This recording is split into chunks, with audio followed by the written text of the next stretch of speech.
Today is March 1st, 1996. I'm Charla Henson. I'm interviewing Marvin R. Drum for the 12th Armored Division Oral History Project. We're at the home of Maurice Glover in Dallas, Texas. I appreciate you letting us come and talk to you today. I'm going to start first with your very beginning. I want to know your mom and your dad's names and your mother's name before she married. And tell me kind of the history of that relationship and how they met. My dad was Frank T. Drum, and my mother was Mary Emma Casey Drum. They were farmers. My dad came from, I don't know too much about his background. His mother and dad came from Pennsylvania to Texas, from Luzerne County, Pennsylvania. And we've tried to find some information in the courthouse in that county has burned and destroyed all records. So that's as far back as we can go. My mother's folks, Casey, moved to the United States from Switzerland. I don't remember the year that they came here. My grandmother Casey's brother was the first mayor of Dallas. So that gives you some idea of how long they were here. He was also a marshal in Dallas and was assassinated in a bar in Dallas. I've forgotten the year. So it's quite a long history of our family. My mother and dad were farmers. They lived 3 miles out of Garland, Texas, on Centerville and Miller Road, and cotton farmer on Rowlett Creek. I'd say Rowlett Creek bottom, raised bottom land, and we always sweat out whether we was going to get a flood that flooded out. We had 7 children, 5 boys and 2 girls. We all grew up on the farm, learned to pick cotton, work hard. Where are you? Can you give me their names and the ages, or where they are in the pecking order? I have one older brother, Walter. I was the second child. My brother was 11 years old when I was born. And then after that, Mother had, every 2 years she had one then until she had 6 more. So there was 7 of us altogether. I'm Marvin. Then my next child was Ruth, and then Paul, and Mary Evelyn, George, and Carl. The older brother and younger brother have both passed away. The rest of us are still living.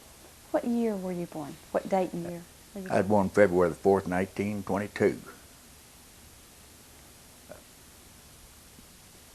So y'all basically did farm work. Yes. And did all that. Where were you educated? I went to graduate from Garland High School in 1940, and couldn't wait to get to Texas A&M because I wanted to be a vocational agriculture teacher. And after went to school at A&M, and that's how I got into the infantry. When at that time A&M was all military school, and freshmen had to join the ROTC. And when I was asked what branch of the service I wanted to be in, I knew nothing about the branches. I liked the color blue, so that's how I got in the infantry, because of the blue color on the hatband. Okay. I want to go back just a little bit to your mom and dad. If you were to close your eyes and think of those 2 people, describe them to me, but also describe how they affected your life. What did they give you, the strengths that you got from them?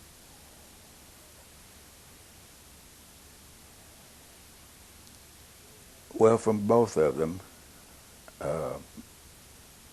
hardworking, honest,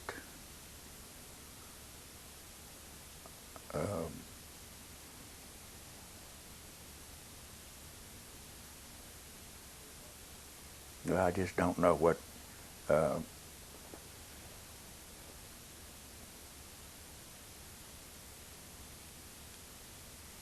how to describe.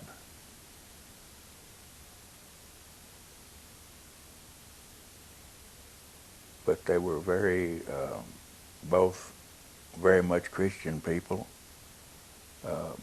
That's one thing, that we went to church every Sunday. I don't care if it was raining or what happened. We all had Sunday morning baths and went to church.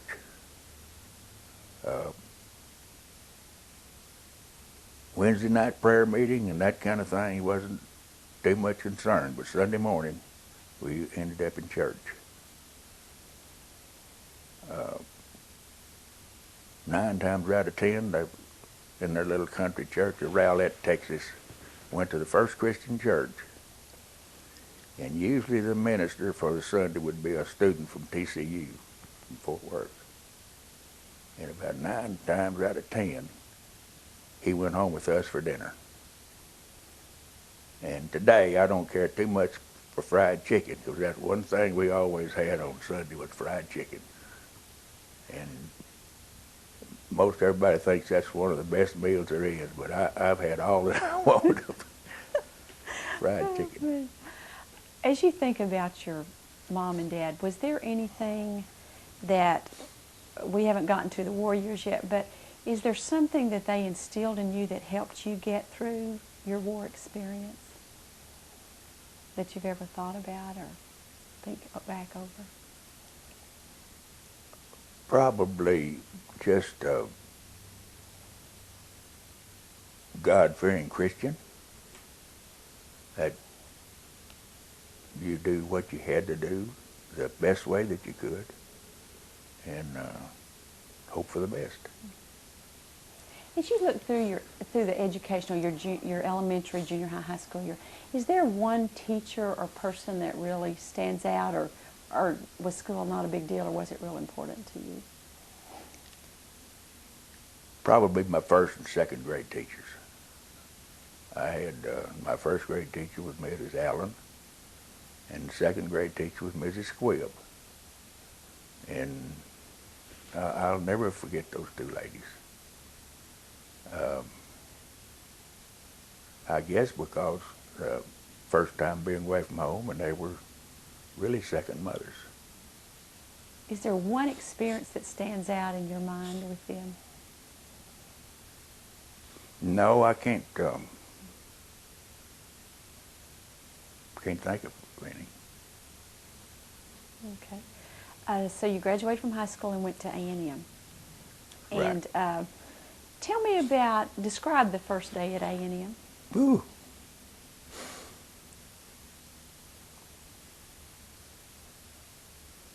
Well, then, a freshman at A&M was the scum of the earth. We couldn't walk on the sidewalk. The freshmen on their uniform wore a white stripe around their left sleeve at the cuff. And we walked in the street. But I guess to put that uniform on and walk down the street, I was one of the proudest persons in the world. Was it difficult to get in A&M? Were they very selective in who they let in? And so it was a real honor just to get into the... Well, I always made good grades in school, never had any problem. And at that time, I don't recall publishing your rating in class the way that they do now. But I had good grades, and I just applied for admission, and you submit the grades that you had in high school, and they were good enough to be accepted, so that was about it. Were y'all in dorms? Were you in units or that kind of organization there at A&M? Yes, we had dormitories assigned to company units. But to start with, I didn't have enough money to stay in a dorm, so I stayed in what was called a project house. Crockett County had the boys from Houston County had a house at A&M that where their people from their county stayed for a less expensive amount.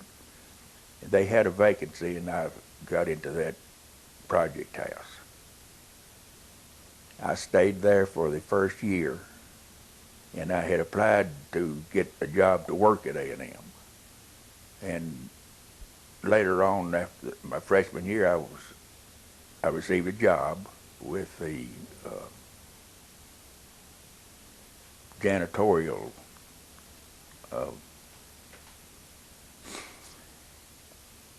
well, I guess you'd call it section of A&M that took care of cleaning the dormitories and that kind of thing. And after I got my job, then I moved into my sophomore year. I moved into the regular dormitories. And then I had to stay away from my unit the first semester, and the second semester of my sophomore year I was able to move in with my unit. And then we stayed with them from then on. Give me the complete name of your unit, then. I was in B Infantry, the ROTC Corps of Texas A&M. They begin your freshman year? Did you start doing the military learning, or what? Did you take core courses? How did that look? We started our first year. You have class, and then it's just like any other course. You go to lecture for so many hours a week, and then lab work is when you get out and do your training. They teach you to do close shoulder drill and how to stand at attention and that kind of thing. And of course, in your units, when you go to lunch, not lunch because everybody goes to lunch from class, but at night we'd have formation and everyone would march into the mess hall for dinner. The first time you went and did they call it physical training and things like that?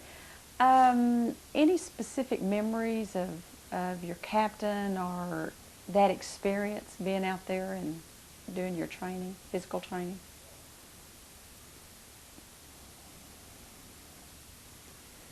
Well, of course, most of our training was done by students. We had a regular Army supervisor that would oversee. They did the classwork, lectures in the classroom.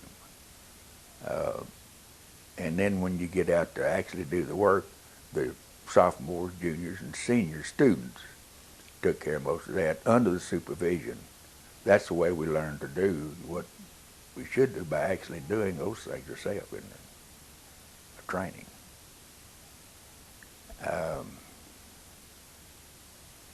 I remember one instant we had Captain Roberts was one of our instructors, and he had a little finger that was stiff. And when he would trying to show people how to salute, I changed his finger wasn't stiff, it was bent where he couldn't straighten it out. And when he would show people how to do the hand salute, his little finger was bent like that. And he used to tell us that there was a lot of people would try to copy that finger to do the hand, and he'd have to explain that his finger wouldn't straighten, so you wasn't supposed to go with that. Oh. Are there any bad experiences? Anybody that just was a thorn in your flesh that first year, second year? No. No. We had a pretty good group of people. Did you go? Were any of the men in A&M? Did they end up going through and serving with you in World War II? Well, we all went into the service together. Mm-hmm. We all went to OCS together, and I was separated from our group at OCS, so really I wasn't with anyone in my class. Okay, you finished your 4 years at A&M. No. Okay, tell me that, the history of that. At A&M, our start of senior year, the Army was 1943. We had a speeded up program. Instead of, we went to school and then we went straight through the summer. And let's see now how. But the beginning of our senior year, the Army, we had joined the Army, or they put us on active duty and sent us back to school. So we were actually being paid as privates, but going to school, and the Army was going to let us stay until we got our commissions. So at the beginning of our senior year, we were in school, and this was in the fall of 1943. And we had a speeded up semester, and we finished the first semester in, I guess it was March of 1944. And the Army decided they was going to send all the seniors to OCS. So A&M said, if you'll leave the boys here, we'll give them a 6 weeks speeded up program, let them graduate, and then you can go ahead and take them. And the Army said, no, we don't have time for that. We've got to get them into OCS because we need those infantry officers quick. So they took us out of school, sent us to Fort Sam Houston. And we messed around Fort Sam Houston waiting to go to OCS. That's where I met my wife, Maribel, when we were waiting at Fort Sam Houston, San Antonio. She was in nurses training at the P&M hospital. So anyway, when we left San Antonio and went to Fort Benning, Georgia, to OCS, going through OCS at that time was three months. I hurt my knee about halfway through, and I couldn't do close order drill. I tried to, and I had to fall out because I couldn't keep up. My knee was so stiff. And I wouldn't go to the hospital because I wanted to try to graduate with my group. It came time for graduation. I was called before the officer board and interviewed, and was told that they wanted to set me back 8 weeks, I believe it was. And they gave the reason for that. They waited till it was time to graduate now before this happened, to take the last 6 weeks over again. And they said because of lack of interest. That didn't make sense to me, to be lack of interest, but I thought maybe because of my knee was probably what it was, but I never did know for sure. So I went to another class when my group graduated, and then I went back to another class. And most of the boys in the new class was from the Citadel in South Carolina, which was another military school about like A&M. Let's go back to Sam Houston and all that. Met your wife. How did this happen? How did you meet her? Well, it happened that my wife's cousin, Bill Bell, was in A&M, and I was a friend of his. And when we got to San Antonio, well, of course, everybody's looking for girls for dates to go to town. So he said, well, he had a cousin in nursery school, so let's go to the nurse's home and meet the girls. So that's how it happened. So what made you kind of pick her out of all those girls? Or can you tell me? Well, really, I went with another girl to start with, and when we first met, and then I think then later on, she and I started going together. And I don't know, it's just one of those things that kind of grew. We were dating, and when I went to OCS. And when we graduated from OCS, I went right straight to San Antonio. Because we had no intention of getting married, but we got married. I graduated from OCS on the 6th of January, and we got married on the 11th of January, 1944. Okay. As we're looking at that, getting y'all through school, give me a kind of historical, what's going on with America? You know, what is making them push you through the program and wanting that to happen? Kind of give us a background on that. What started all the speeded up military program was Pearl Harbor. And the morning of Pearl Harbor, every dormitory and window at Texas A&M, there was a sign draped out of the window said, "Beat the hell out of the Japanese." And that's where it started. And being a military school, and then of course after that, for the next semester then, with America in war, well, it was really wartime at A&M. And everyone wanted to get, after you finish your first 2 years of ROTC, you have to get a contract then to finish the second 2 years that leads to your commission. And before the war, a lot of people didn't care anything about getting the contract to go through the second 2 years. But after the war started, everyone wanted a contract to lead to a commission. So it was really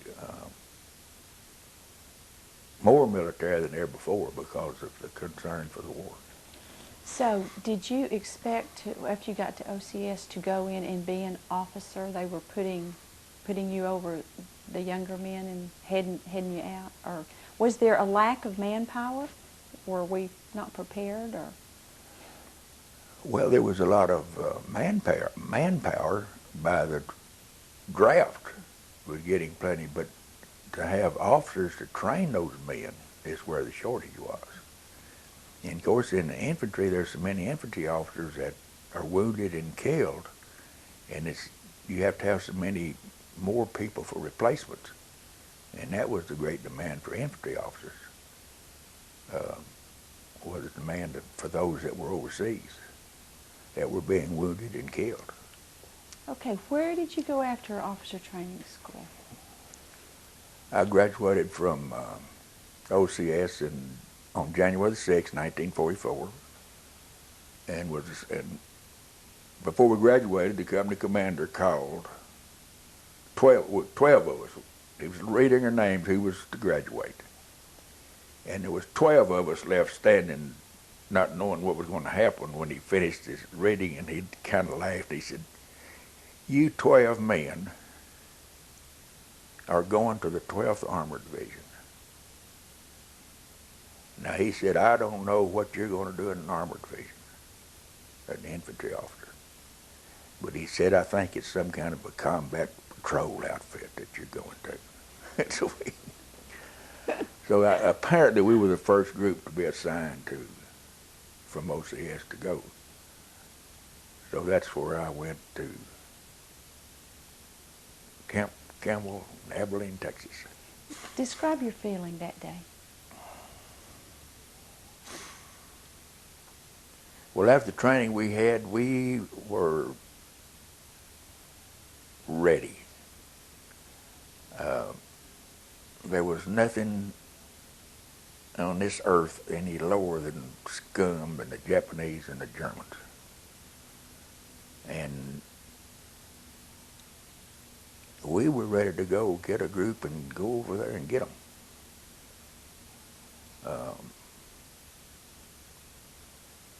Stop the aggression and killing and everything that was going on.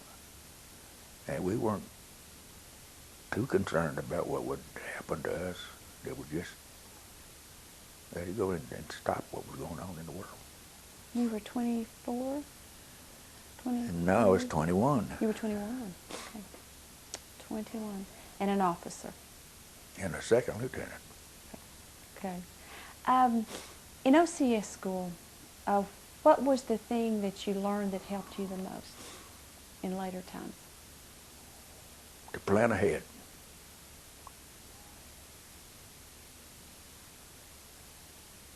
We were taught,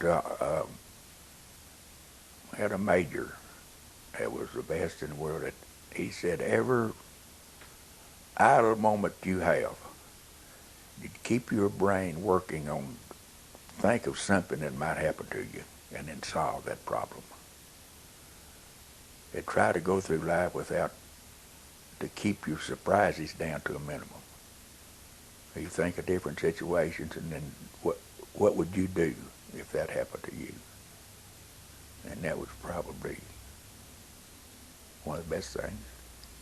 Was that training something that was really was kind of his thing, or was that something that all your instructors there taught you, or was that just that was a strength of his to, role play, think it in your head? Well, I think they all instill that in you.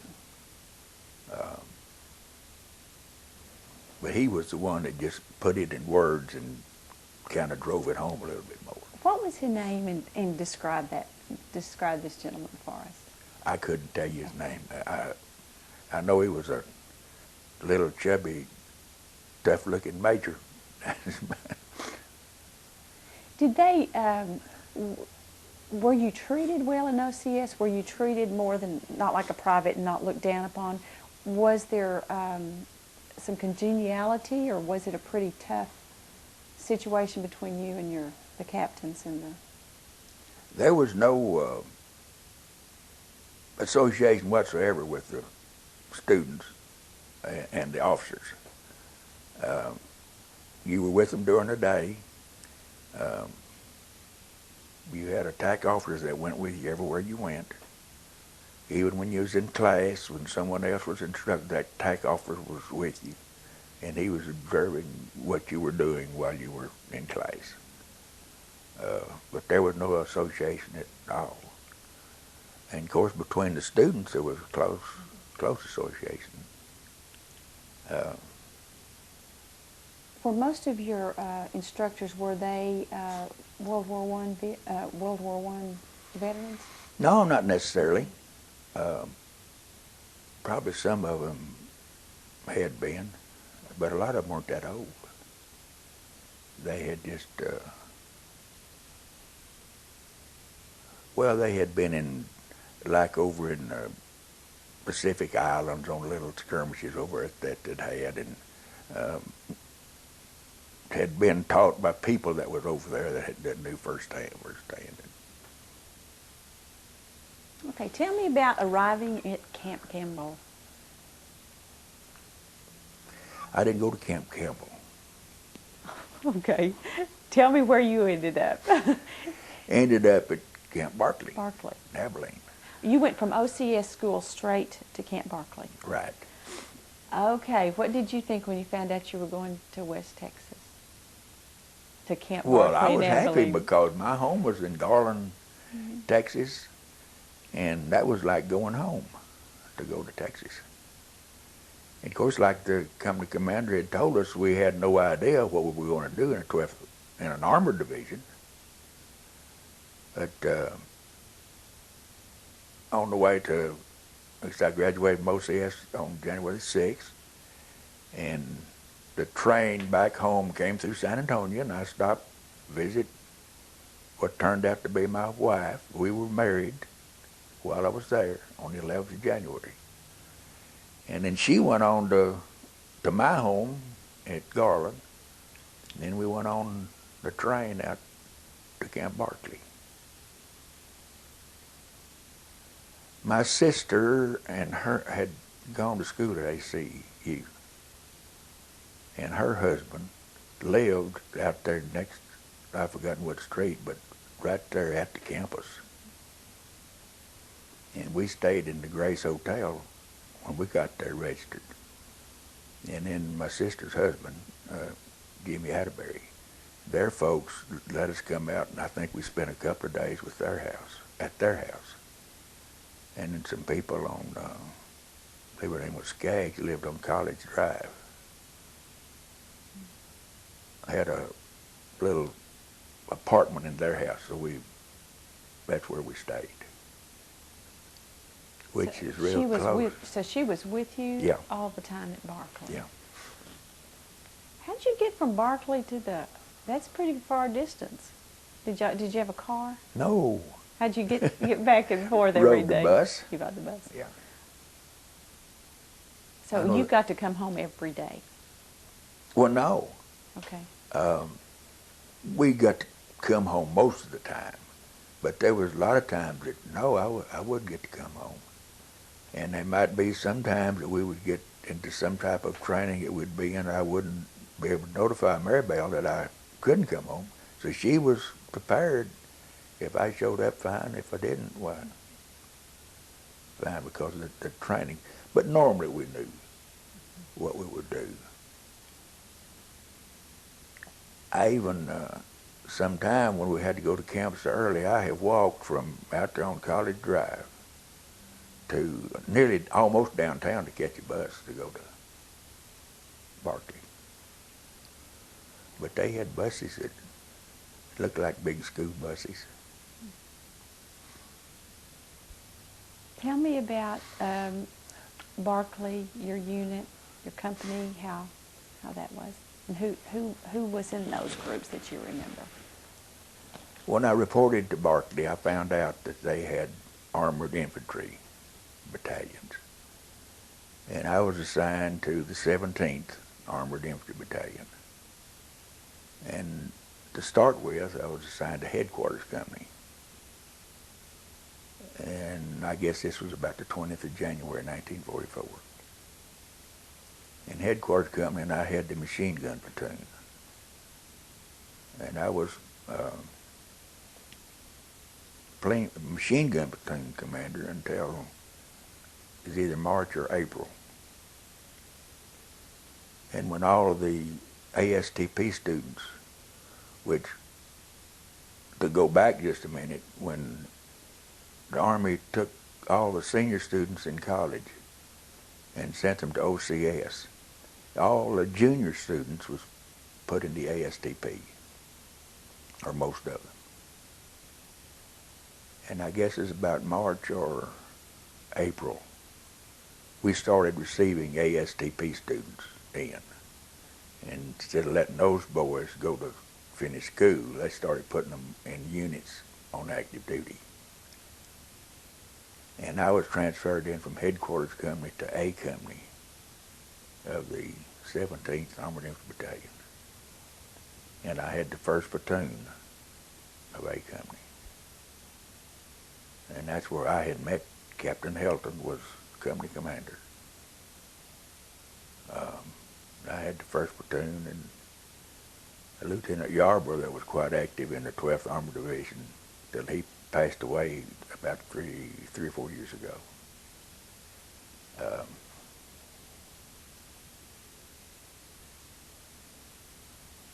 Tom Ogletree had the anti-tank platoon,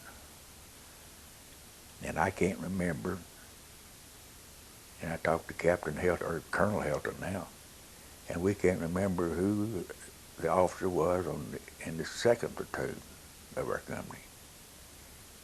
But anyway, from that time on, we did a training, and that's the group that went overseas then in September when we left. Tell me about the attitude of the ASTP boys when they hit Barkley and you became their leaders. Well, they were just a bunch of smart-alecky kids. But they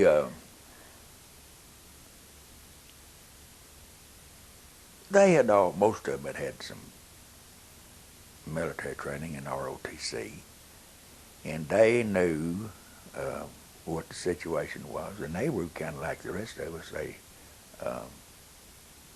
had training, and they was about to get tired of having training, and they was ready to go overseas and get something done. I know the first thing that Captain Helton did when he came in is he had an inspection, and it didn't make any difference how good it looked. It wasn't good enough, and he restricted all of them, made them stay in. And he was a good-looking, cocky 21-year-old captain. Now, he was really something on the...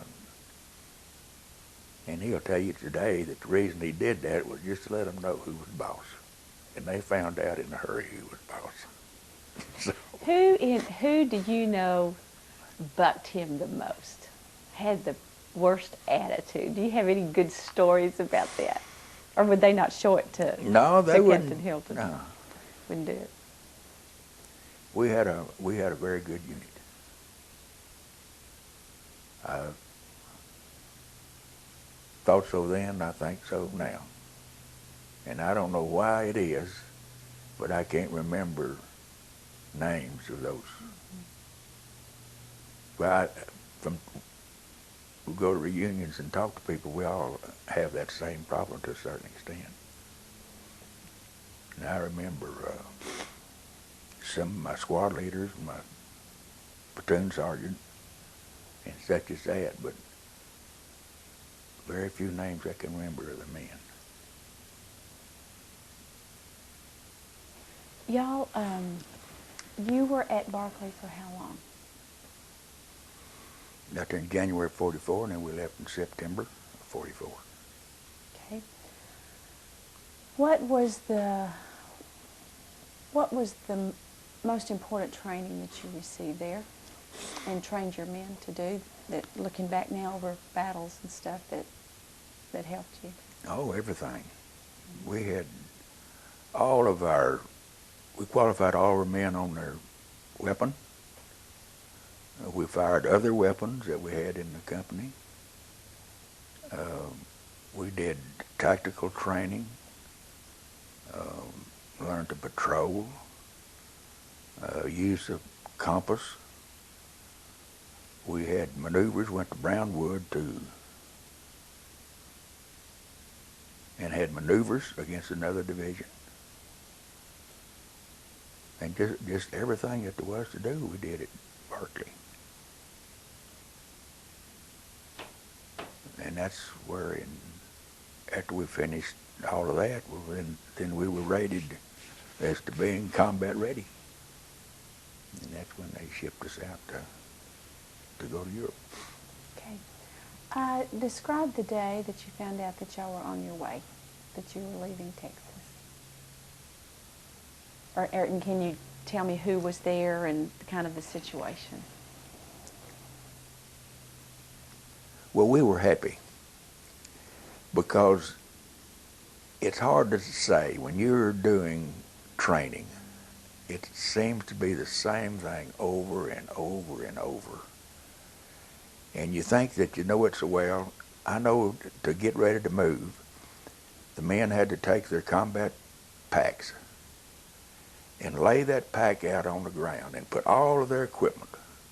Everything had a certain place. Their underwear, their socks, their extra shirts, shaving material, toothpaste, toothbrushes. Everything had to be laid out. And you go through that stuff and check, and every little item that's missed, then you have to get it. And then you come back, and after they issue that equipment, then you have to lay all that stuff out again and go back and re-inspect it. And the same way with the training. Is you gotta go out on the firing range and you qualify, and then after you qualify, then you go out and practice. And you know, it just gets old. And it just comes to the point that let's get rid of this stuff. Let's go do something. And that's the way we were. We were ready to go. I have two questions. Combat pack, how much did it weigh? I think it was 55 pounds. 55 pounds. Carried food, clothes. How many sets of clothes did you guys have in these packs? Gosh, I don't remember for sure. But there was 2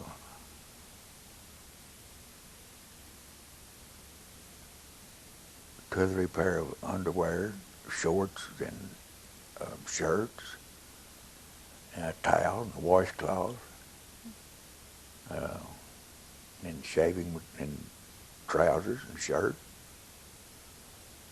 One pair of boots, 2 pair of boots? Just 1 pair of boots.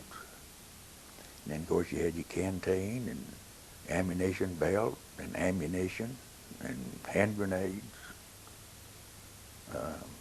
He's pretty well loaded down. Shovel, he had shovel, Shovel. I've seen shovel. And Well, one man would have a shovel and another one a pick, and one hatchet.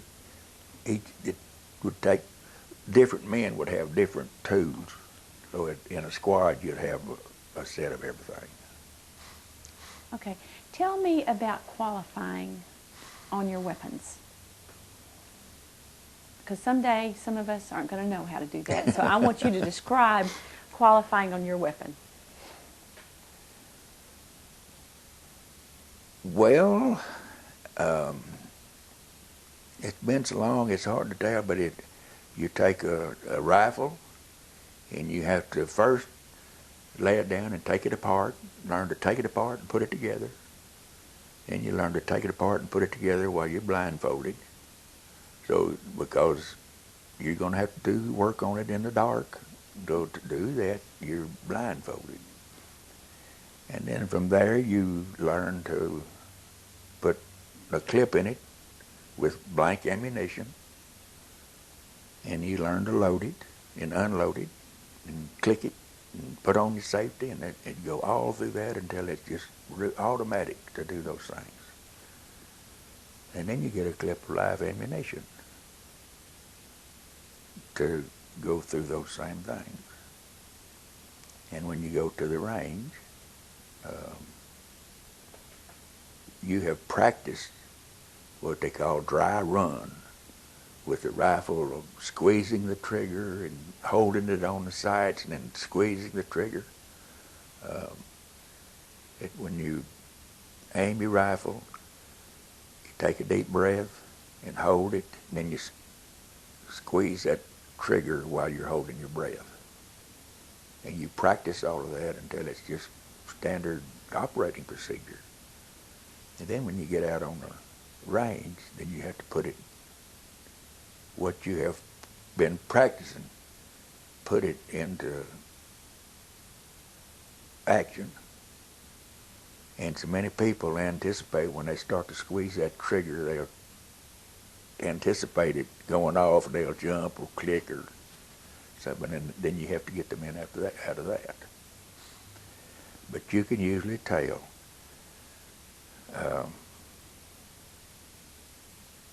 A man that can't hit his target, well, you just go down and stand over and watch him and see what he's doing. And then a lot of times, and a good way to correct it is you let him aim his rifle, and I'd put my finger on the trigger, and then I'd pull the trigger so he wouldn't know when it was going off, and we could hit the target. So that's things like that. So all those guys couldn't shoot. No. So you had to teach them how to shoot.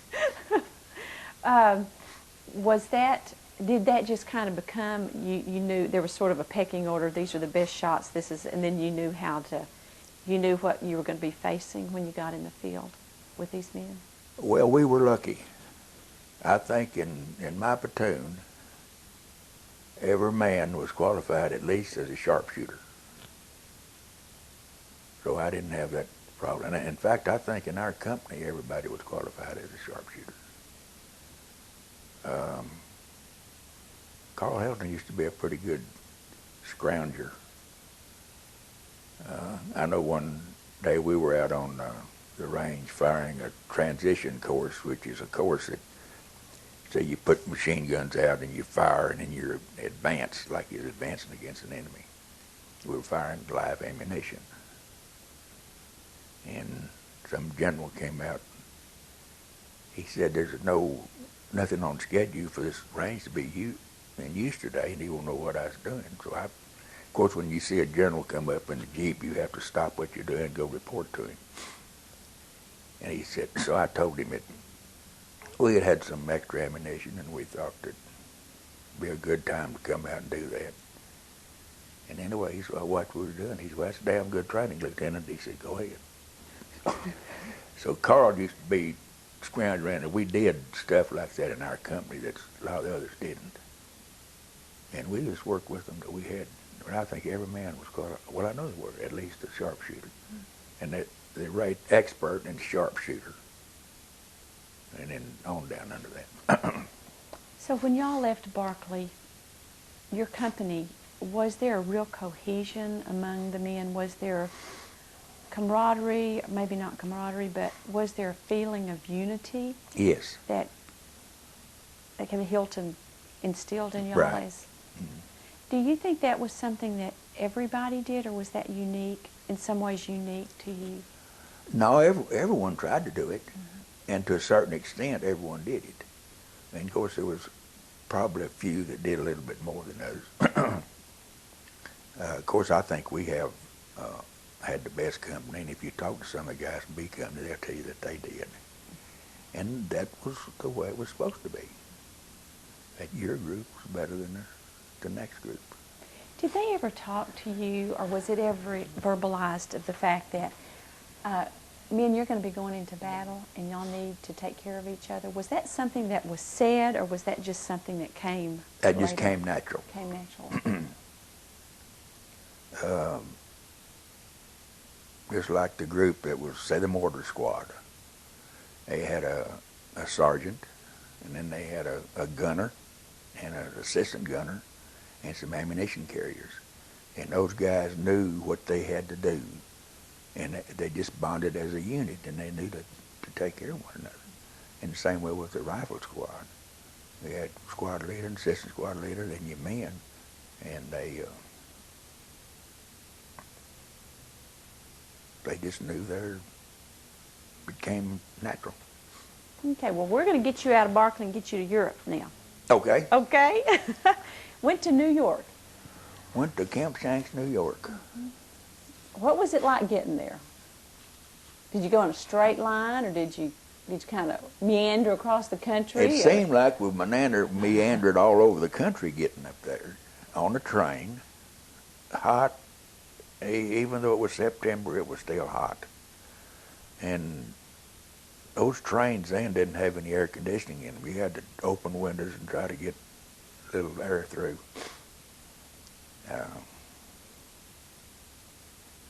But it would just seem like it took forever to get there. But we finally made it. Can you go back just a little bit? Would you mind telling me what it was like leaving a wife behind? How it was for you as a couple? If you would share that with me. Well, it's something that I don't think you can explain. But the night that we left, of course, we couldn't go to town. And all of the officers that were married, and the other men too, the wives were allowed to come out on the base. And we just stayed there together until we had to go get on the train. And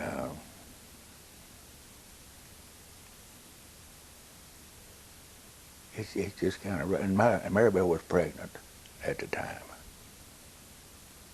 And it's just kind of rough to leave them behind.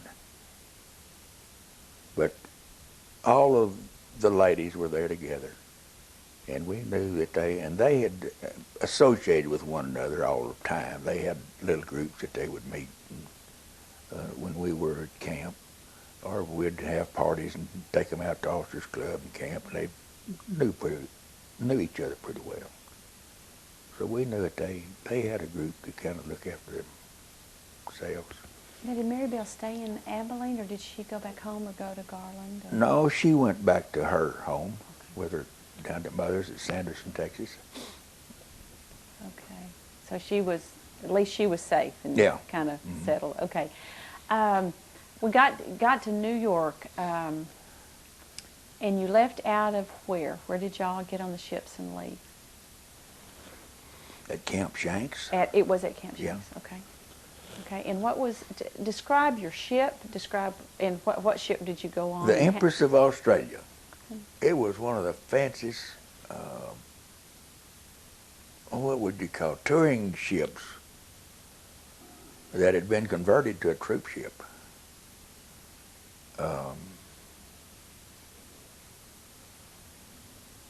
They had bunks stacked so high you could hardly see the top. How many men were on this ship? Gosh, I don't remember. Quite a few.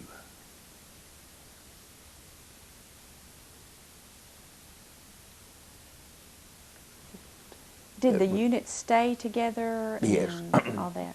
Okay. But they, most of the time, the guys would get to come up on deck during the day and get some exercise and walk around and then eat and sleep and just mess around and wait. That's about all we had to do on the way over. Shoot craps on deck. Just stand around and talk.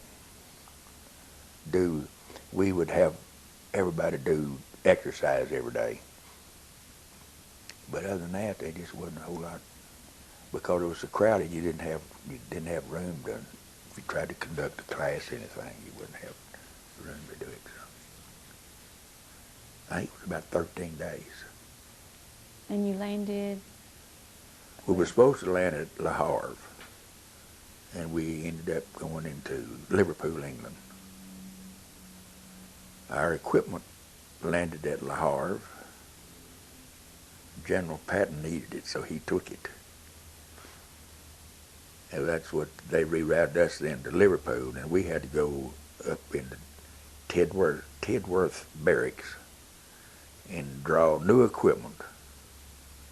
So we had to stay there and get new equipment, get it all cleaned up and ready to go before we went to Le Havre. Did that equipment come from the U.S. or was it equipment that they brought back to read? No, it came from the U.S. We had all new equipment. But Was it very far behind you or was it? No. You had to wait? we didn't have to wait too long. Okay. We drew a lot of equipment. While we were in England, did a little more training. Everybody got a chance to go to London. Most of them got to meet a lot of English girls around the area. And then when we went to Le Havre, is where we drew all of our equipment then. And we had to get all our equipment put together. We moved from Le Havre into Luneville, France.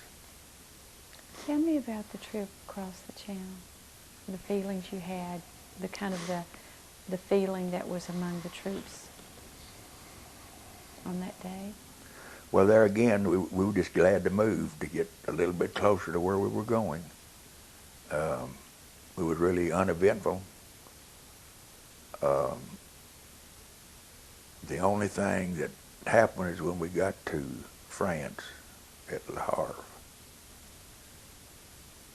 It was high wind and the waves was so high, it was that little ship we were on was making it go up in the air and come back down, and we were trying to climb overboard of that thing in the dark.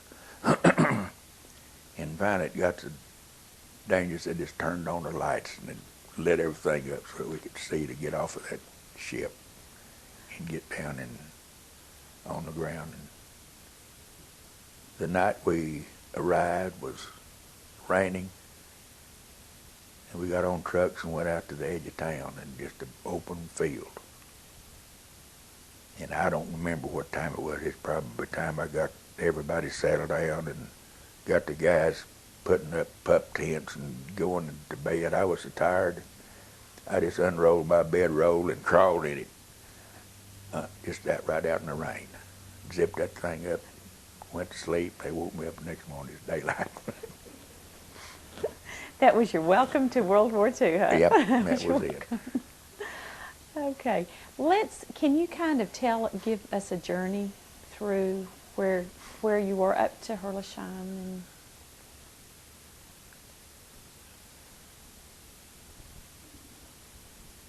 and It seemed like all of our moving days was on historical days. I think when we went across the channel was on November the 11th. And our first combat, we moved up on December the 7th. We relieved the 4th Armored Division on the night of December 7th, 1944. It was dark. You couldn't see the hand in front of your face. You know, these little cat-eye deals on half-tracks and tanks that you can use to sight. We had to stay close enough to see those little things. In some way or another, I missed a turn. And I was going the wrong direction. And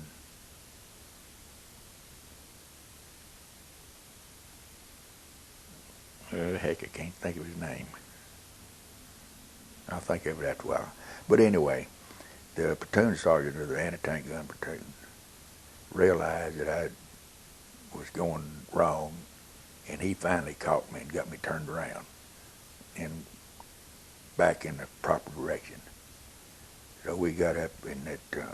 What were you driving? What were you? I was in a half track. You was in a half track. Yeah. Okay. I wasn't driving. I was just the commander of I was rode in the first half track. See, my platoon had 5 half tracks. Then we got up into Binding Barracks and relieved the 4th Armored Division during the night of December 7th. And of all that time, we were ready to get into combat. And I guess just before daylight the next morning, there was about 3 rounds of artillery hit in our area, and we were ready to go home. That was enough. So that was kind of the awakening sound. That's right. What were your thoughts? Do you remember any of your thoughts, or just that was enough? That was enough. There's just no sense in this bull. What was it like being an officer to have to? You got to be the leader, you know. You know, that's quite a responsibility for a 21-year-old farm boy to find himself. And I just turned 22. I was 21 when I was commissioned. In charge of the lives of 55 men. You got 5 half tracks and all this other equipment. And you're fixing to lead those guys into combat. It's quite a responsibility. And it kind of pries on your mind and just what's going to happen and how you're going to do it and how it's going to work out.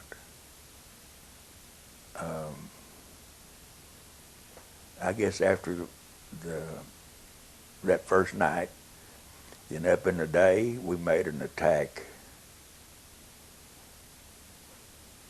Went through town, but of course the Germans, most of them had withdrawn during the night. And there's a line of barracks, I guess where Binding got that name, Binding Barracks. And had men spread out, and we were going through town. I came to this barracks. The end of it, some steps went up, and there were some French doors opened into an entryway. And I went up on those steps and looked around. Here's all my men was back there behind me. So I was going to throw a hand grenade in that door.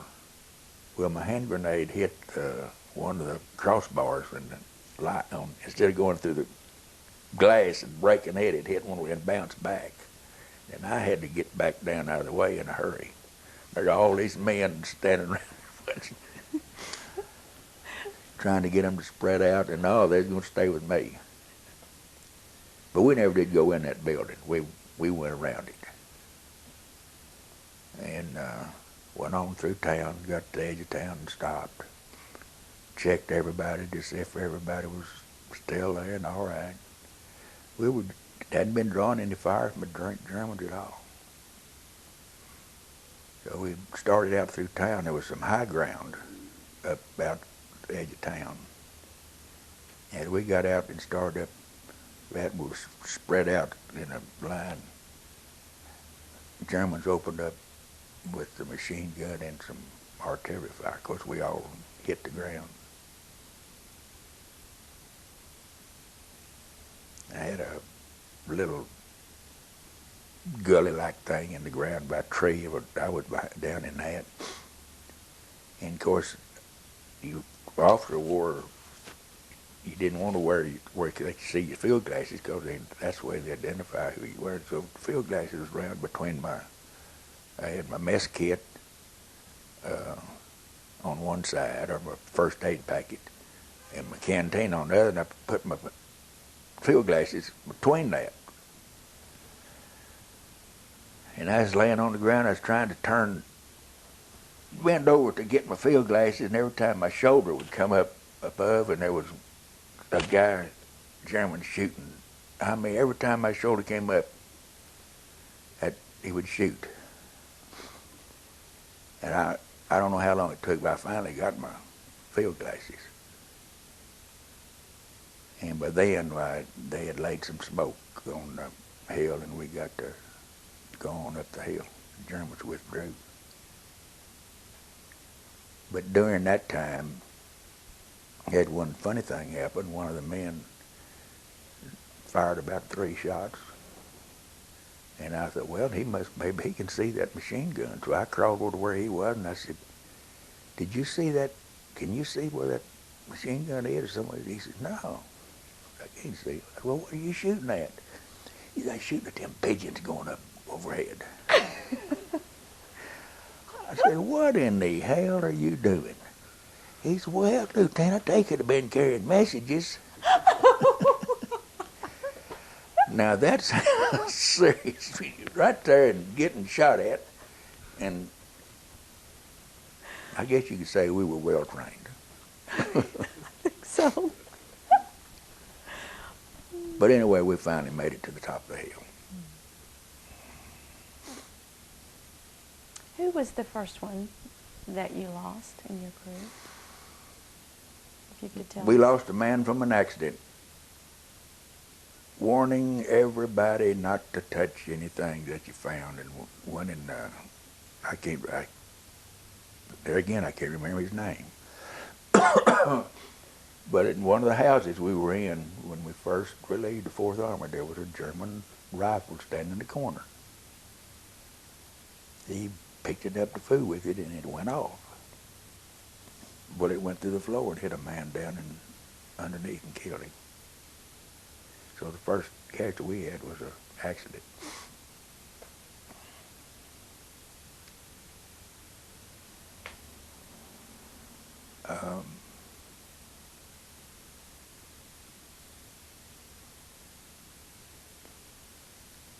I don't recall having another accident. We lost some men the night after that. Stayed in a foxhole and had a man that was sick, or at least he said he was sick. I never did hear from him again. And so far as I know, our next casualty was when we went to, just before going into Hurlesheim. You hit, going into Hurlesheim, what date was that? January the 16th. So y'all had been in France. How long had you been there when you got to Hurlesheim? How many, was it a month? Yeah, a little over a month. Okay. Talk me through going into Hurlesheim. The way you remember it and what you see. I'd say one other funny story. Okay. And I can't remember the town that we were in, but this was before we went into Hurlesheim. We were back in a rest area, but it wasn't so far that we had to put out guard and be careful that the Germans might bring patrols back.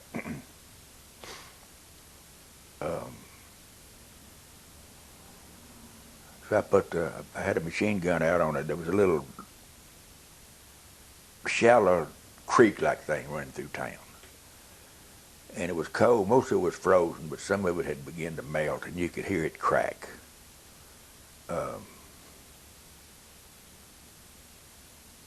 the house that I was in, the French lady baked me an apple pie. You know, apple custard pie with apples on top. That thing was that big.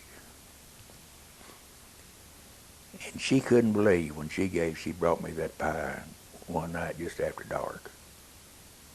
And I cut it up and gave a piece to all my men. And she couldn't believe that I did that. Because she said she baked one for the German officer that was there before us, and he didn't give his pie to anybody. But anyway, she thought I was something great for sharing my pie. But it's either that night or the second night, I just stretched out and was about to sleep, and the machine gun went off. So I had to get up and walk around out in the dark where the machine gun was and ask what in the world they were firing at. And then the machine gun said he thought he could hear somebody walking down that creek. Well, I'd sat there with him and we listened. We couldn't, I walked down the creek, we couldn't find anything. So I went back and stretched out, and by the time we got us, here he goes again. Fired again, so I could get up and go back out there. And I said, what in the world do you keep firing? I said, there's nothing out there. Yeah, there's Lieutenant. He said, I could hear somebody walking stepping in that water. So I went back out there and tried to find what in the world was going on. And we found a mud hen. That thing would jump out in and crack that ice and sound just like somebody walking down through it. But after we discovered that, we didn't have any more trouble. Then it was just a day or two after that was when we went into Hurleyshime.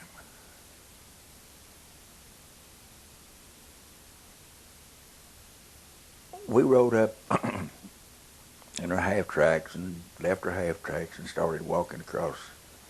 The terrain was as flat as this floor. It was frozen, solid,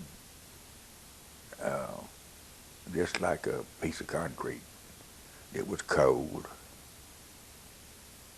And we started an attack across towards Hurleyshime.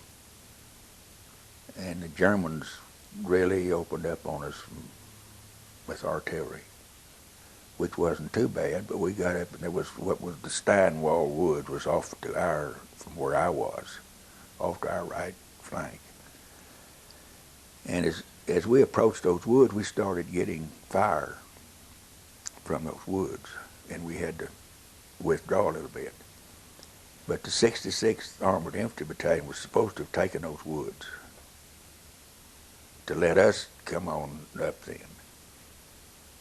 And part of the 66th, one platoon I think got lost, and then another one got so much resistance they never made it to the woods. And while we were up there, we called the Air Force and they dive bombed those woods for us, but still there were so many Germans that it didn't do a whole lot of good. We moved back up a little bit, but then we had to withdraw again. And this was, I guess, on the either 15th or 16th of January.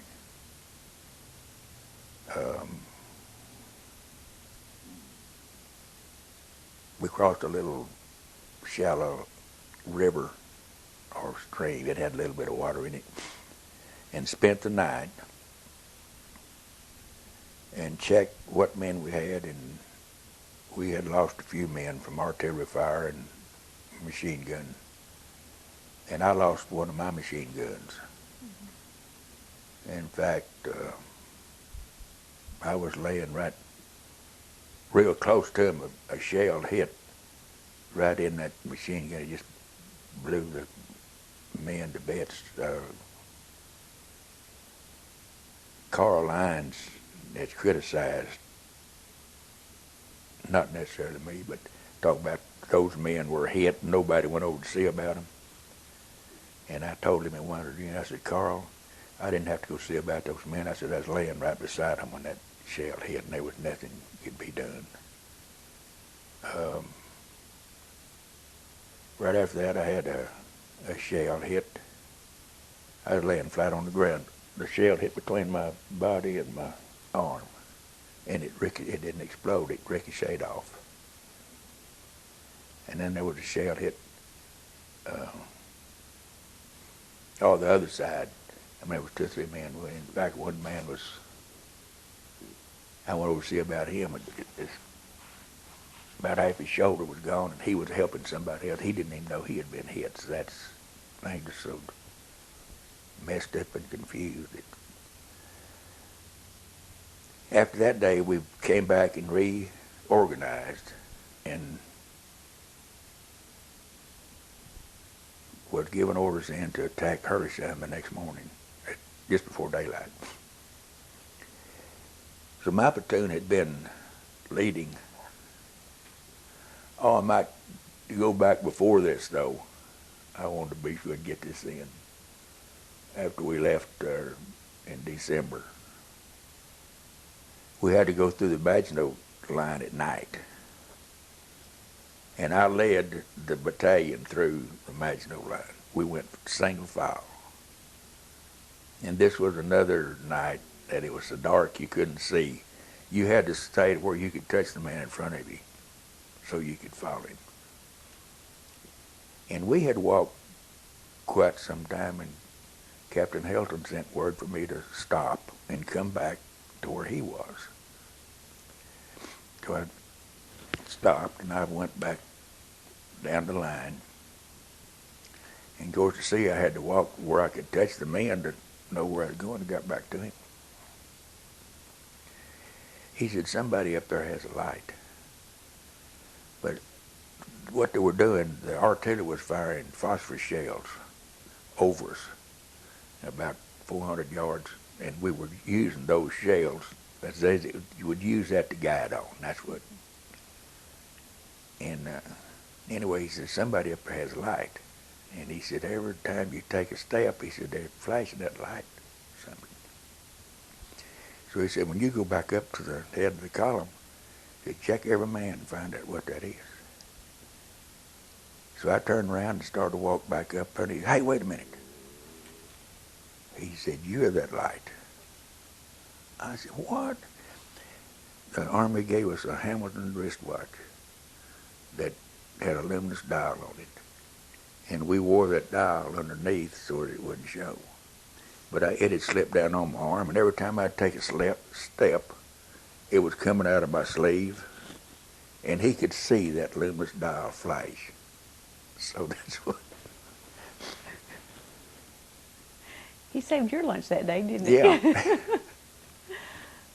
So anyway, to get back now to Herlisheim, on the morning of the 17th, I had been leading nearly everything, so Captain Hilton told me, he said, you hold your platoon back this morning. We're going to let the 2nd and 3rd platoon go first, and you come in reserve. So they hit the edge of town just about daylight, and we were told that there was about 300 or 400 Germans in Herlisheim, and maybe a couple of tanks. It shouldn't be any big problem. But when they hit the edge of town, like 350-something Germans surrendered. So we didn't have time to fool with them, so they just put them in columns of 4 and marched them back towards where I was. And we just checked them all, be sure that they had their hands up and they were ready to quit anyway. So we just let them march on back to the rear by themselves, didn't send anybody with them. So after that many men surrendered, we thought, well, that's it. We're not going to have. So they moved on up into town, and then I moved my platoon up into the edge of town, and that's when the fight started.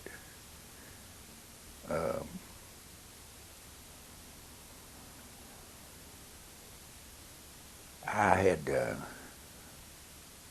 of course I only had one machine gun left, but I put it in the house looking down the street where it was, and had my rifle squads spread out along with little dry creek bed, but there was houses facing the street along that.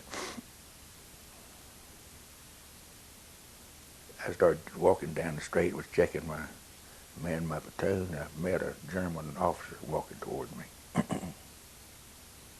And I raised my rifle to fire, and 2 other shots rang out, but I went on up to see when they hit the German to see if he had any identification or anything on him that might be useful to us, but didn't have anything.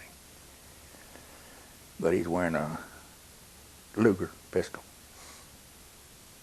And I took it, and one of the shot that hit him hit the handle of his pistol and busted all to pieces. I took his pistol, I turned around to my men and held it up. I said, "Hey, you guys be careful when you shoot one of these guys again." I said, "I'd like to have one of these pistols." Try to hit him somewhere else. So I went on back down. We were just kind of biding our time, waiting until they moved on up, but they was getting in a pretty heavy fight. But we didn't particularly have anything. But sometime up in the morning, one of my men brought me a Luger. And I looked down, I stuck it down inside my field jacket down in my pants.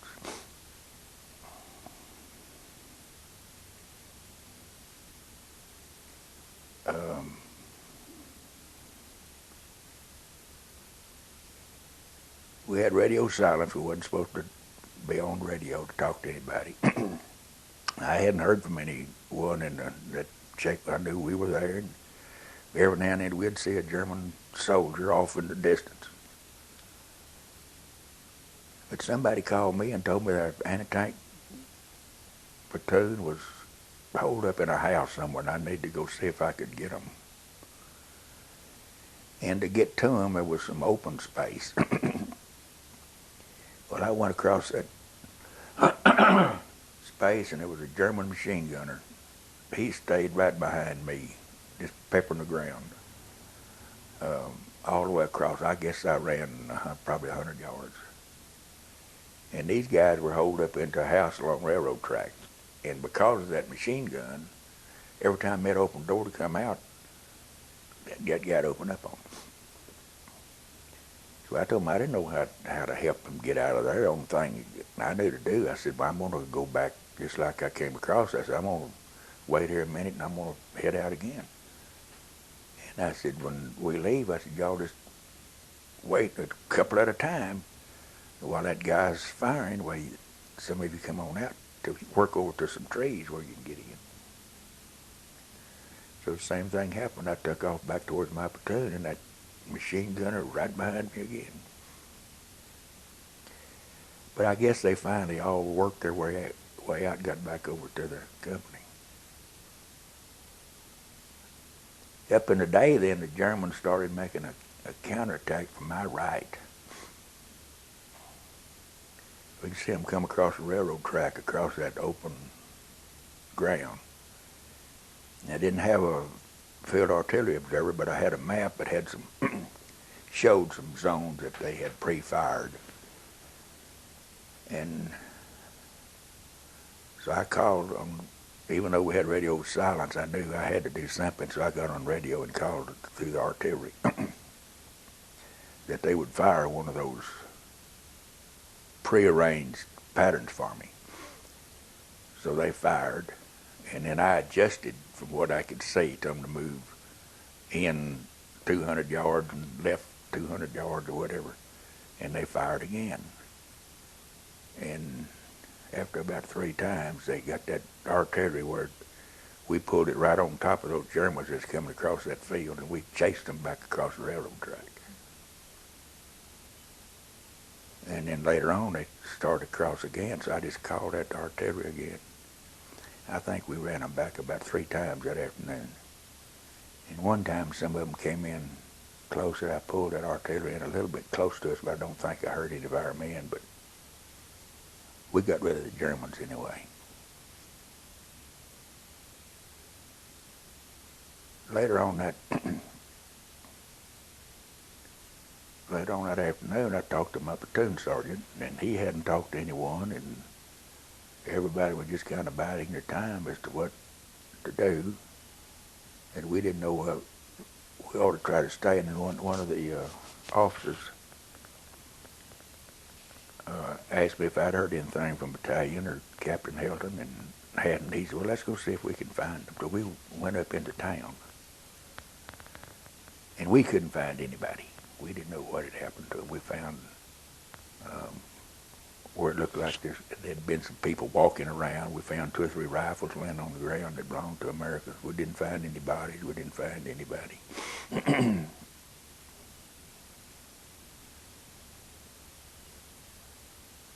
So, well, he said, you know, I guess we need to get out of here or something. I said, I don't know what to do, but we can't leave. We've got to stay here. And anyway, he left. I don't know exactly where he went, but I went back to my platoon and stayed. And I thought, but I guess I hadn't slept in about 2 nights. Or then I had a terrible headache. And I went in the house where one of my squad leaders was, and went down and laid down on a pile of potatoes and went to sleep for a little while. When I woke up, it was night. So I thought I'd better go see about the other parts of my platoon. And I went out of the house we were in and started to go across the street and ran into a German patrol with 3 German soldiers. And I didn't know whether I ought to try to shoot them or throw a hand grenade or just let them go. And I decided, well, the best thing to do is not do anything. If I get back to where the squad was, where I was, it just let them go. So that's what I did.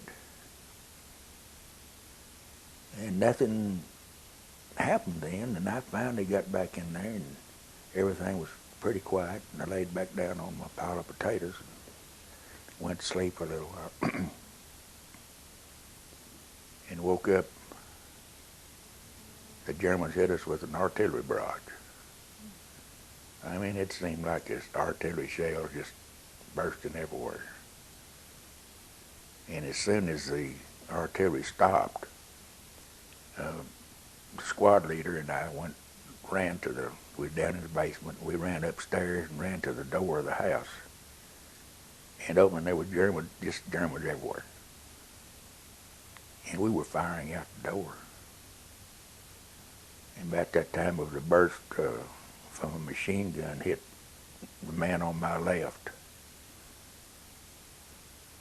I think he died. I could hear him gurgling blood. I don't know. Then there was a hand grenade hit right in front of us. It hit the sergeant that was on my right. And I pulled the trigger on my carbine, and it was, I just fired my last shot. And the Germans right there, I didn't have time to reload, and the sergeant was wounded. So I just yelled, comrade, and the Germans were right there and got us.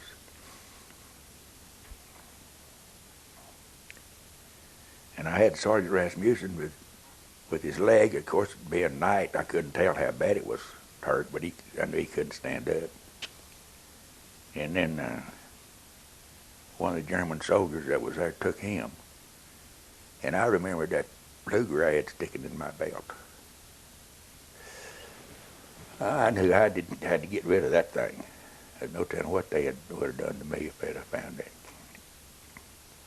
So all those Germans milling around. This is another one of those good things. It was a dark night. But anyway, I kind of hung back from where the others were and trying to get that sight on that gun. It hung on my drawers, I guess. I couldn't get that thing out. And the Germans kept hollering for me to come on, and hollering to Snell. And that thing turned loose, and I just threw it over my shoulder like that. So. But me and the sergeant, I think there was 2 other men that they'd captured. They lined us up there and searched us. Took watches, rings, and everything else they could get. They couldn't get that ring off. And I thought for a while they were going to chop my finger, but they didn't. And then they landed us. There was 4 of us. They put us out there and walked out and was talking. I thought they was fixing to shoot us. And then some other Germans walked up, and they came and researched us. And they hadn't, because I wasn't wearing my bar, I had it in my jacket pocket. They hadn't found my bar. And the second time they searched us, one of them found my bar. And that's when they took us in and took us in a house. And Sergeant Rasmussen was wounded. They wanted to take him, but I said no, he's going to stay with us because I was afraid they'd just leave him somewhere. And they questioned us, and we stayed around there. Oh, I don't know, several hours waiting in the basement of a house. And then finally they took us out and we walked to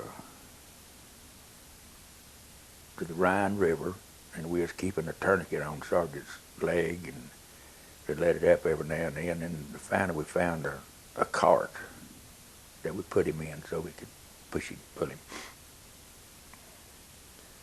After we got across the Rhine River, well, one of the Germans told me there was a hospital in that town, so I let them take him then, and hoping that they would tell the truth. And I hadn't seen or heard from Sergeant Rasmussen until, I guess, a reunion in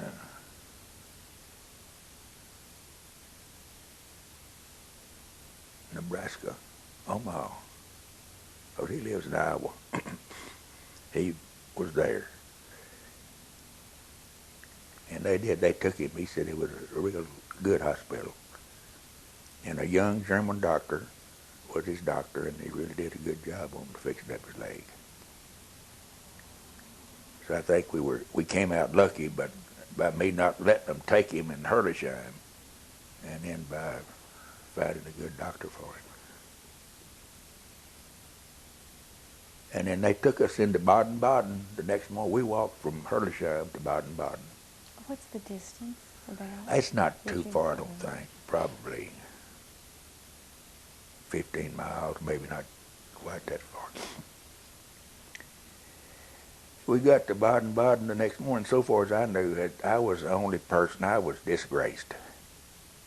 Here being captured, and no telling what happened to all those other guys out there. Took us up to a building, and there was Captain Helton and Major Logan sitting there greeting us. Said, my God, what in the world is going on?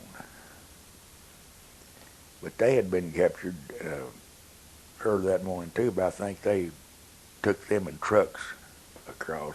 Is the reason they got there before we did. So that was the end of the war. It was bad to be captured, and it was the feeling of disgrace, or, Yeah. you know. Did it help, though, when you walked in and found somebody else there? Not really. Did it? It helped to know that I wasn't the only one. Mm-hmm.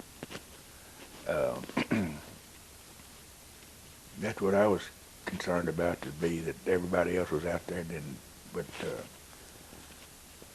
it just got so bad that where they were, Captain Helton had been at division headquarters. That's where Major Logan was our battalion commander. And that's what, when they were overrun, that they had to give up. They had several of our division staff was there, so that made it a lot better. Where did they take you? Where did you end up as a prisoner of war? They, at Hammelburg, an off-log 13B. In relationship to, if we were looking at a map of Germany, where would this be located? It's north of Baden-Baden, just a little bit south of Frankfurt. Tell me about, did you walk in, get trucked in? rode a luxury train, a slatted car train. They pack as many people in there that you couldn't sit down. Just pack you in that car. And I thought that's about the way the train went. I think we were on there several hours, and I've forgotten whether we did it in one day or whether we had to spend the night and get there the next day. But while we were, they put us on the siding,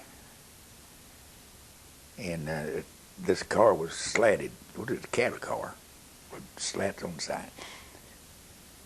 The train that went past us had some of our 12th Armored Division tanks that they had captured, that they were taking back. So that's when we first realized that no telling how much of the division had been run over. We knew that all of that was there in Hurleyside that day would pretty well run over.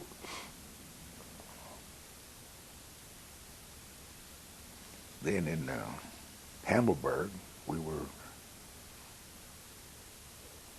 put back in an interior compound back inside there. There was a lot of Serbs there in the compound next to us, and then some other prisoners of war that had been there a long time.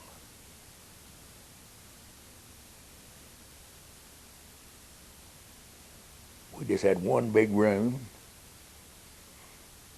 It had I believe it was 18 double high bunk beds. There was 35 of us, I believe, in that one. I think I gave you those names of everybody in that room. We didn't have any heat. There was no running water. We had an outdoor latrine. In the mornings, if the air raid alarm went off, we couldn't leave the room. And we had a 5-gallon bucket as our restroom facilities. There was a faucet outside that we'd get water. I think there was about 3 exposed light bulbs for light. Had a couple of tables and a few chairs.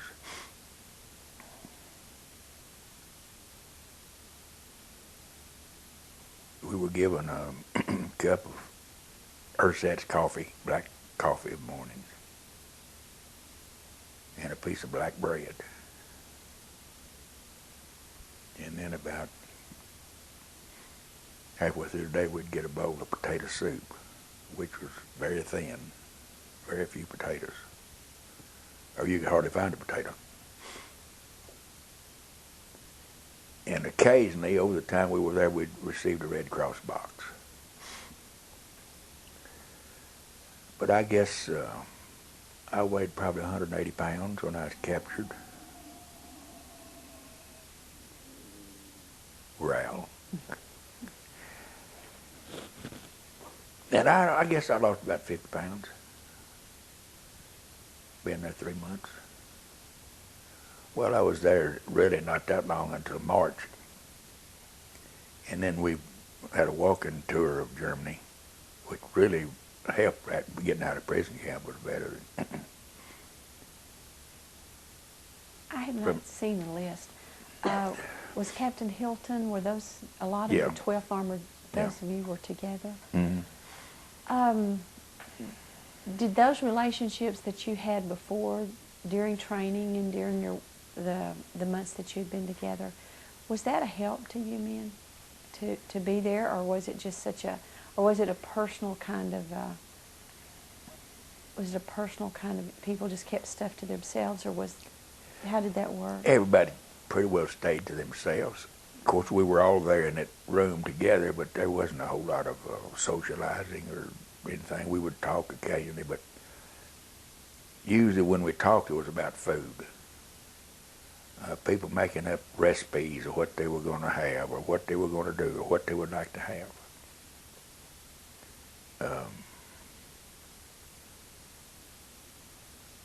From January until March 28th. I think they took us out of that room one time and took us down for a shower.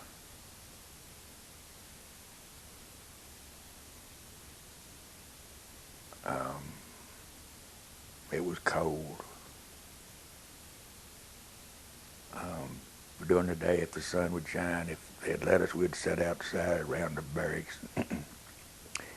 Didn't have a whole lot to talk about because we'd all been through the same thing, and even we had some people there that had been in the Air Force that shot down and captured and brought in there in other infantry divisions. But there wasn't a lot to talk about. Then on March the 28th, Captain Baum, the man that General Patton sent in to rescue his son-in-law, arrived. Of course, we thought when all the firing started and they overran the gates that was the end of the war. So we were all out. We crawled on those tanks and half tracks and thought we was fixing to get ready to go home, and come to find out we weren't going anywhere. They explained to us that he was just a small patrol that come in there to shoot the camp up and let us out, and we could do what we wanted to, go back to camp or take off across country. So a lot of the guys went back into camp. A lot of them took off across country.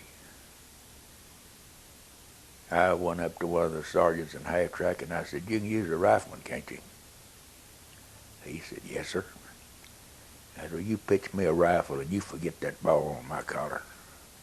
He said, "Come aboard." He pitched me an M1 rifle. So I tried to get back out with that group, and we went. Of course, the Germans had moved troops in by then, and everywhere we went, they headed us off.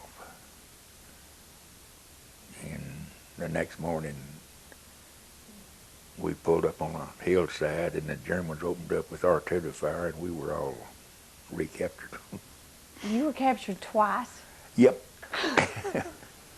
Well, you say twice. I really never was free at the time. You had a vacation, I a had few a days of vacation, vacation yep. from that. Tell me what kept your sanity? What thought processes, character in you that kept you going during those times? I think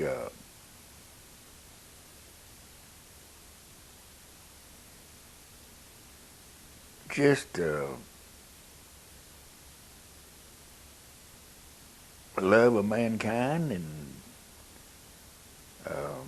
thinking that everything was going to be all right.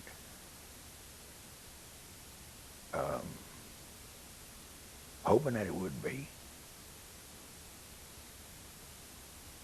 Because we didn't get any news or hear anything.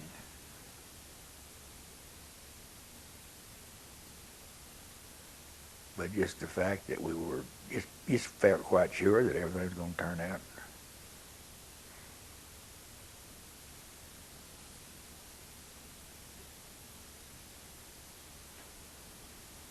But it was a problem. And like I say, people would spend their time thinking about things to eat, making up recipes. In fact, that's about all we thought about, just not having anything to eat. And vowing that we'd never be hungry again if we ever got out of there.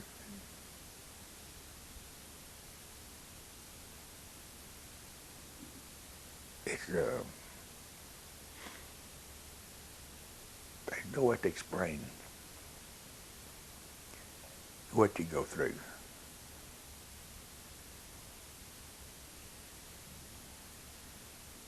Well, you got recaptured, or never, well, you got to go back to the, Yeah. Did you go back to the same place? We never did go back to camp. Okay. In fact, when the Germans picked us up that day after we'd been loose, they took us back in through town where there'd been a little skirmish. And there was a German flag burning on the ground. And they made us put that fire out and pick that part of that flag up. And we were quite concerned what they might do to us. But they only had us take it into a building and put the parts of that flag down, and it didn't bother us. Then after that, they never did put us back in camp. We walked. I wish I knew I could find out. We walked from there just out of Hammelburg. And I don't know, part of the time we might have walked in circles, or I don't know, but we ended up on about the 20th of April being in Nuremberg.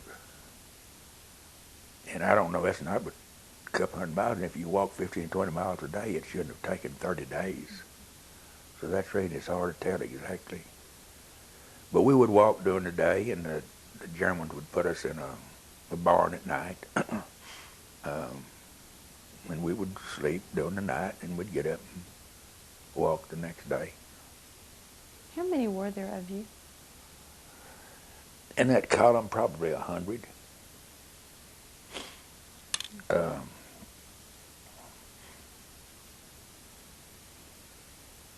Colonel Hilton's one that was with, he and I were together all the time.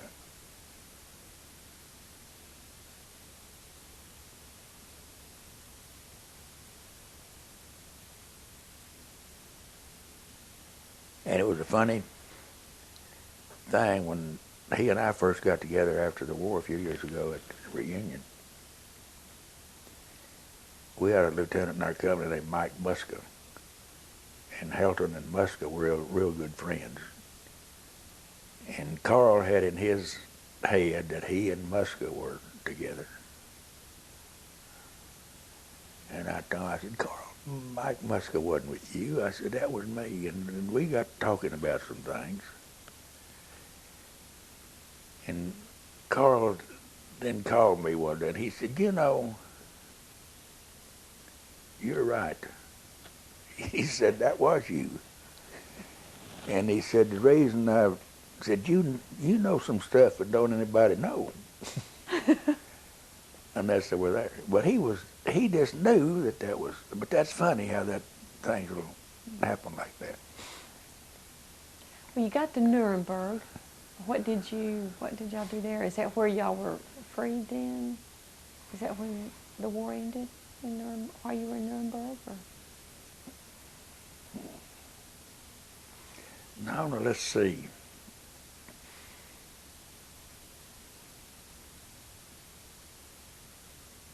No, we went through Nuremberg, and it wasn't long after that till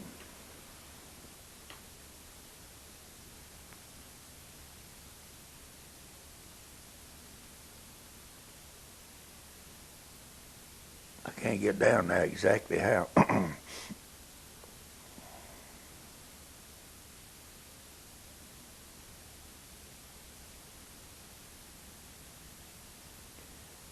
We got back into the American forces.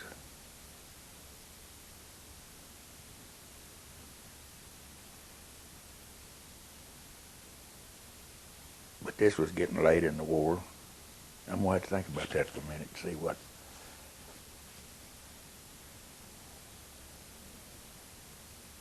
Getting everything here all.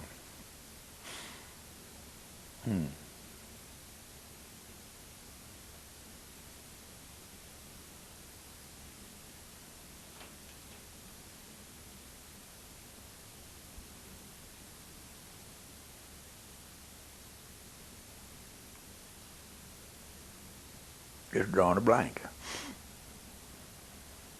Well, when you were in Nuremberg, were y'all just put in buildings, or were you there very long? Or? No, not.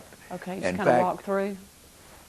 In fact, the day we were in Nuremberg, the 8th Air Force started a raid on Nuremberg.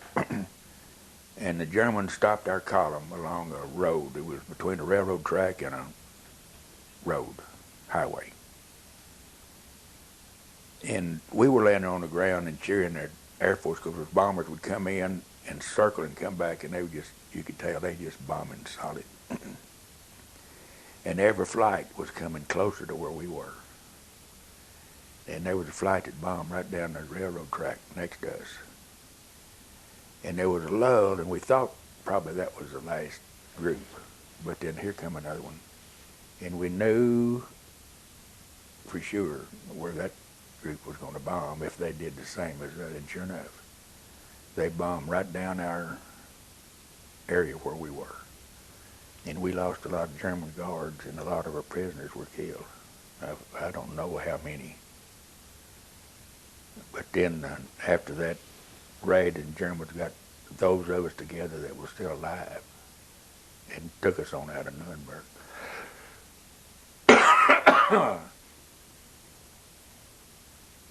It wasn't long after that till, if I can remember now, where we went. We never were put back into a prison camp.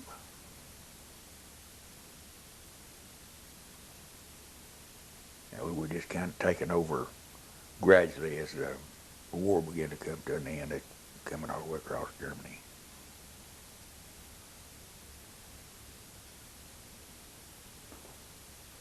Tell me about the day that you were freed.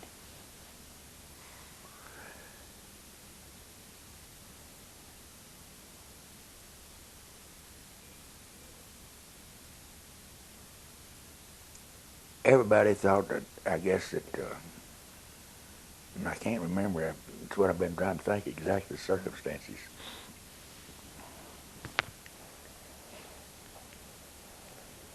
And who was there and how we got back.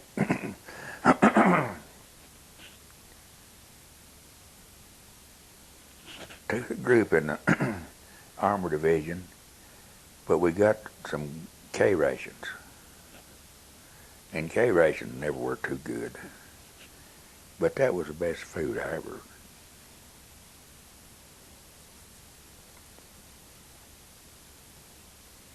In fact, eating that rich food got sick. Just sick, your stomach just couldn't take rich food. And you would vomit that stuff up and go get some more. And that's the reason but we were just kind of running free, being in that column. Nobody in command. But they finally got us together and took us back to the hospital where they're processing prisoners of war and took that food away from us to get us. Then we had to have a liquid diet and gradually build up to where we could eat something. But that first food, oh boy, it was sick at the stomach.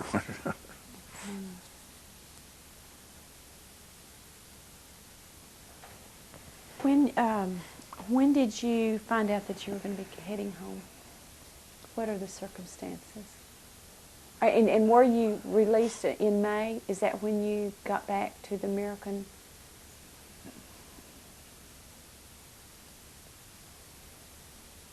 Yeah, let's see now. But as soon as we got back to the Americans, then they took us back to the hospital and processed us, and that's what they told us. As soon the first available place they could put us, we would come back, be sent back home.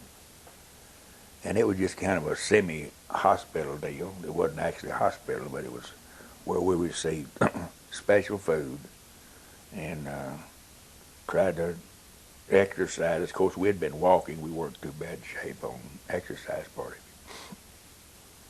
of it. But, of course, we knew as soon as we got back, as soon as they could process us and get us back, we'd be coming home.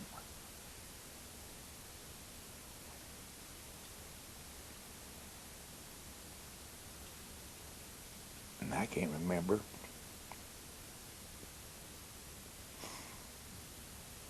The exact day that we left over there.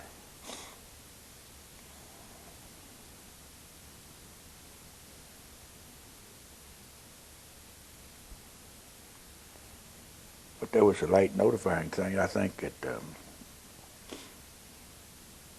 Left Maribel found out that I was a prisoner. That we were loose and almost ready to start coming home. So she didn't, all she knew was that I was missing in action. Until about the time I was liberated and we were.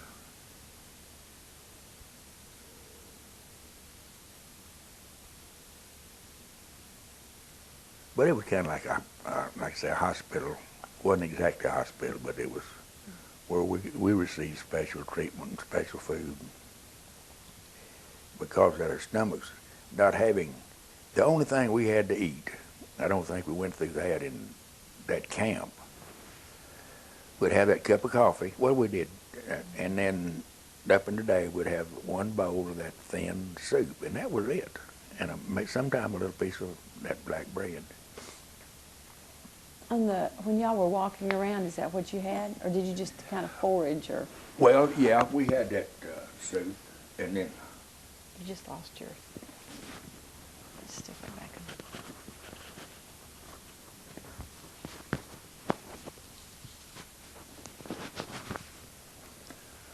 on. But we'd get to forage some because we could slip off and maybe swipe some vegetables like rutabaga, and sometimes the Germans would set the milk out on the road and we'd go by and get in their milk buckets whenever the guards weren't watching close enough. And we'd got to keep it spread out where different ones would have chances to do that. Mm-hmm.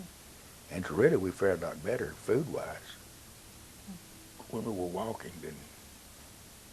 When did you get back to the United States? Do you remember the date?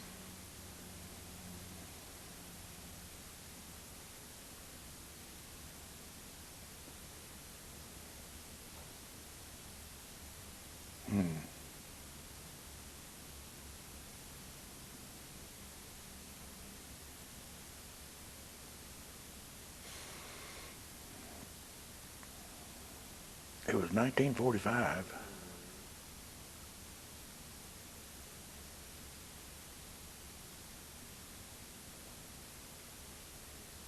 I don't know why I can't remember that.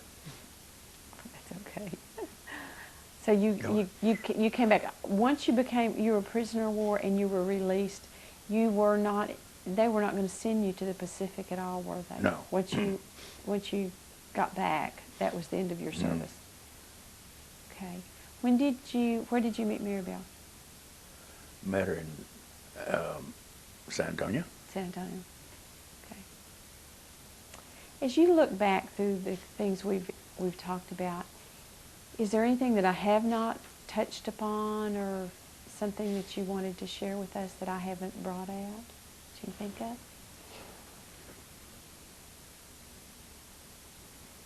Well, I can't think of anything. Okay. We got to.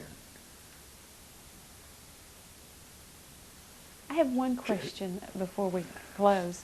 I'll probably warn you out, but I want your observation about what the 12th Armored Division Association has done for you, and as you look as a group of men who shared this experience, an experience that you can't really put words on and you really can't share, I don't imagine, with, what role has the association played in that? You could call it recovery or surviving the memories, or do you have any thoughts on that?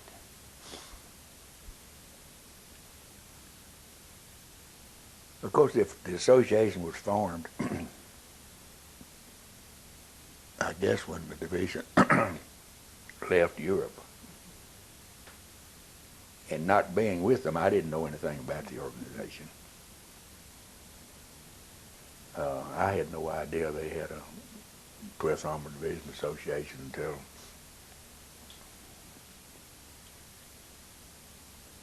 Oh,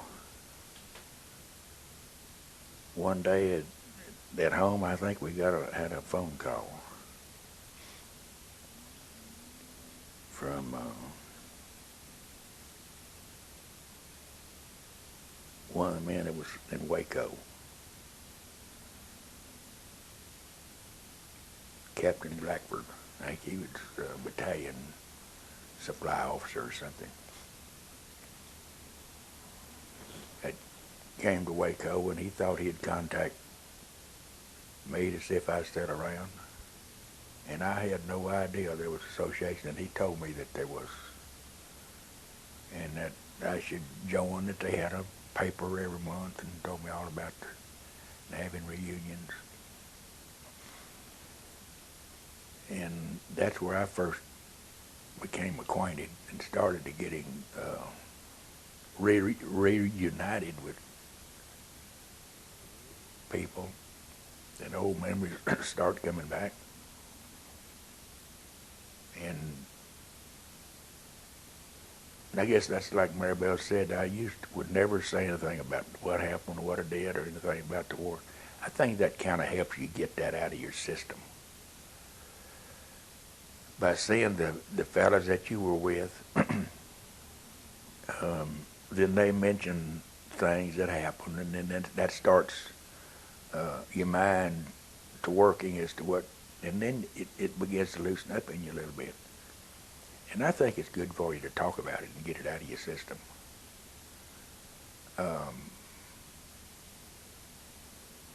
I think that's the main thing for the association, the association that you had one with the other during wartime. And then the friends that you have become over the years, even though you didn't realize it, of the different things that you shared with each other. It's just a bond that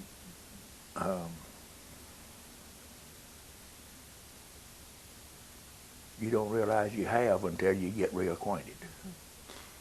And even though it's embarrassing to me to recall things, but I can't recall the names of the people that were there. But then you find out that you're not the only one that's that way.